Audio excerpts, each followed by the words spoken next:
Mi nombre es Lucía Solórzano, entonces hoy voy a hablarles del corazón de Pablo. Para aprender quién fue Pablo, voy a dar una pequeña introducción de quién fue Pablo.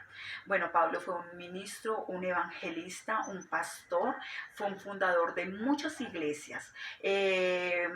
Fue después de Jesucristo el líder, uno de los líderes de la humanidad más grandes que hubo. Pero él también fue un hombre perseguidor de la iglesia cristiana, de la iglesia de Cristo. Ya basados en esto, entonces ahora sí voy a contarles quién fue, el corazón de Pablo. Entonces, Pablo escribió el 66% del Nuevo Testamento, ¿no? Él escribió Timoteo, Romanos, Timoteo, primera de Timoteo, segunda de Timoteo, primera de Corintios, segunda de Corintios, Éfesos, Colosenses, Filemón y Tito. Pablo fue fue una persona concreta en su fe. Cuando Pablo conoció a Jesucristo, Pablo fue una persona concreta en su fe. Pablo fue una persona que él se demarcó, que él tuvo una identidad en Jesucristo. Él decía que aprovechar a Cristo era hacerse o ganar, tener una ganancia, que él todo lo material que él había tenido, él lo desechaba. Él decía de que todo lo que él había tenido en su vida era basura, pero el tener a Cristo en su vida era una ganancia. Entonces, Él nos enseña y Él nos exhorta en su corazón que la palabra viene siempre en primer lugar antes que la oración. Pablo nos enseña de que el conocer la palabra es fundamental porque cuando usted tiene palabra, tiene también oración. Entonces ahora vámonos a Filipenses 3:7, donde él habla de los fariseos. Él dice que los fariseos son personas de doble ánimo. No debemos poner la religión antes que la palabra. Porque él dice, la palabra de Dios tiene que ser prioridad, porque nosotros debemos estar llenos de la palabra de Dios. En Primera de Corintios 15:2 habla esto. Por lo cual también sois salvos si retenéis la palabra que os he predicado, a no ser que hayas creído en vano. Entonces esta palabra me enseña de que si yo voy y oro, pero entonces no tengo, digamos, Dios dice de que yo siempre tengo que hablar de la palabra de Él cuando estoy en mi oración, o sea, declarar la palabra. Entonces si yo voy y oro, lo que yo no estoy haciendo, no estoy leyendo la palabra de Dios, voy ante el Padre, oro, entonces, no estoy hablando como tal de su palabra, pues simplemente es como si fuera en vano mi oración, porque por solo palabrerías no puede funcionar. Yo tengo que siempre declarar la palabra de Dios cuando voy a orar. Más adelante nos enseña Pablo que Cristo nos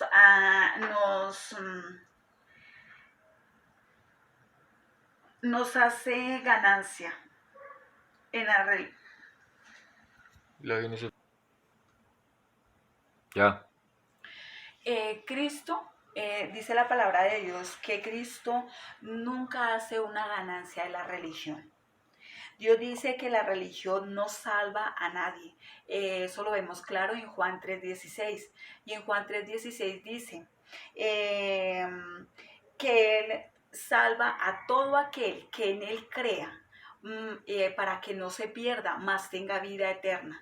Entonces, ¿qué es en mi vida? Que yo tengo que creer. O sea, a mí la religión nunca me va a salvar. A mí lo que me salva es la palabra de Dios. Cuando Dios me dice a mí de que si yo creo en Él, entonces voy a tener una vida y una vida eterna. En el siguiente punto nos dice, no es lo que la religión dice, sino lo que Cristo dice. Cuando Cristo nos habla, nos dice que hay mucho fanatismo.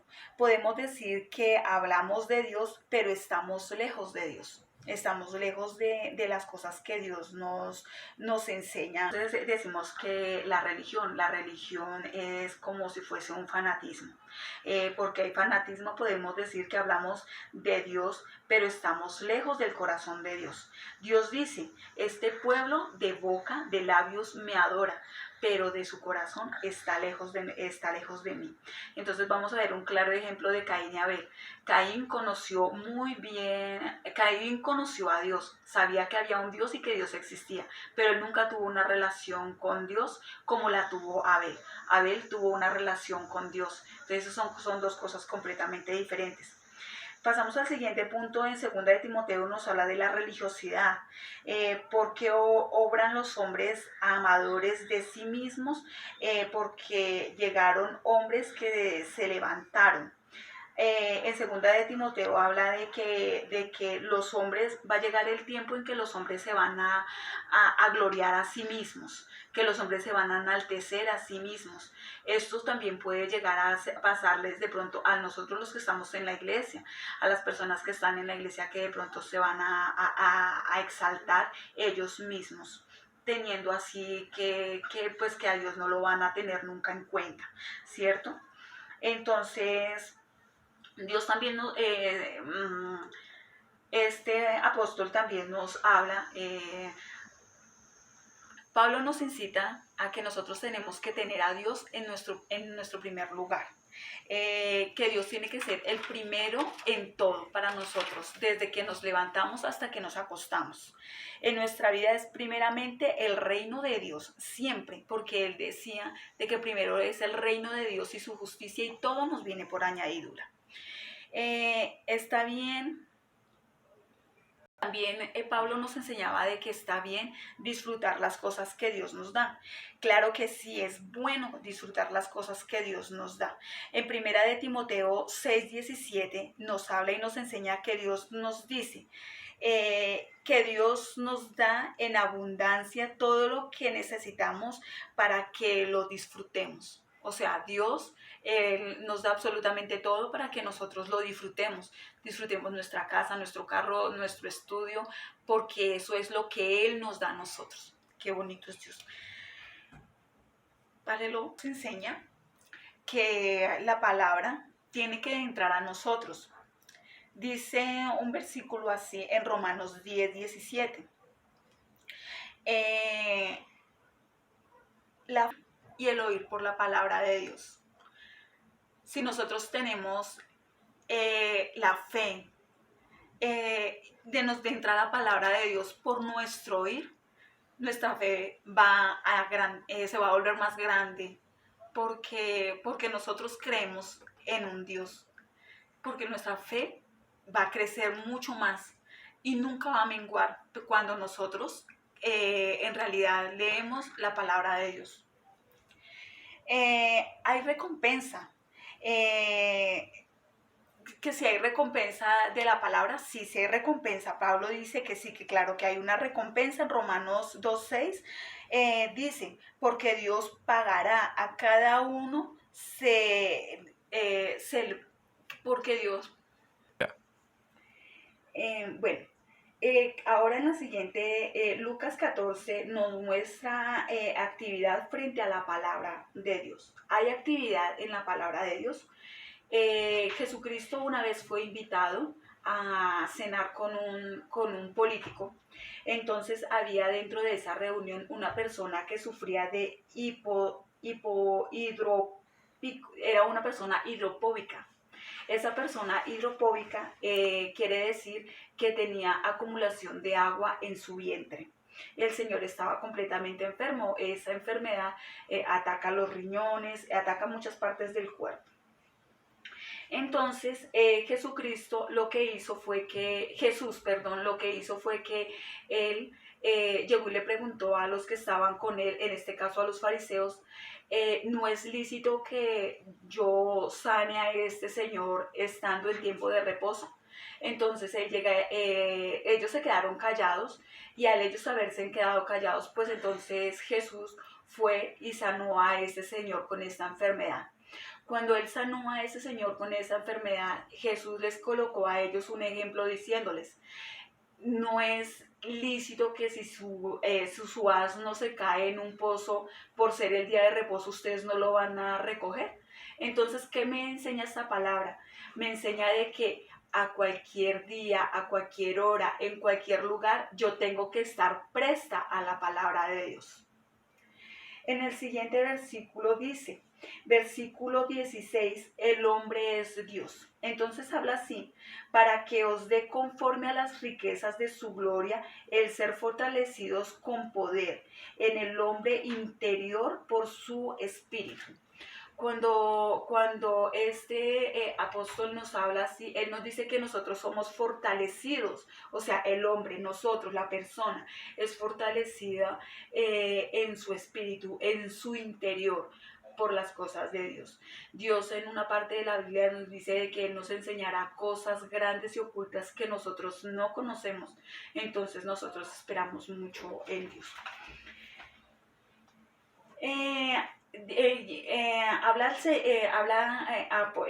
El apóstol habla de la gran cena que nosotros tenemos con Dios.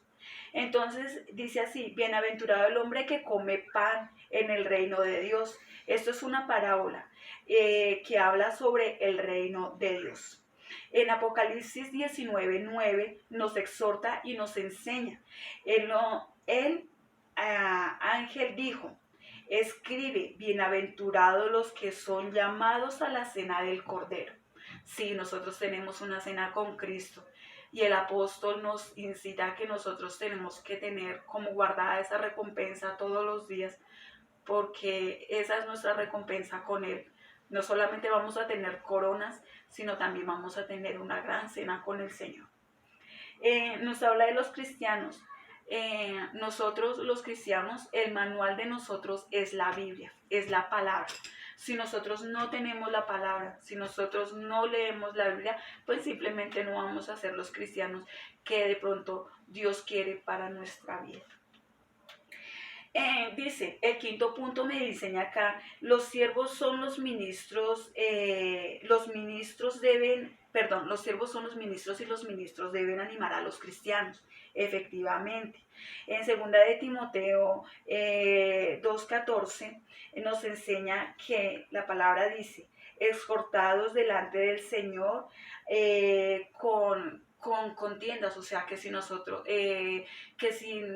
como predicadores, como profetas, maestros, pastores, etcétera, nosotros tenemos un error, entonces nuestro pastor viene con mucho amor y nos exhorta en que estamos fallando.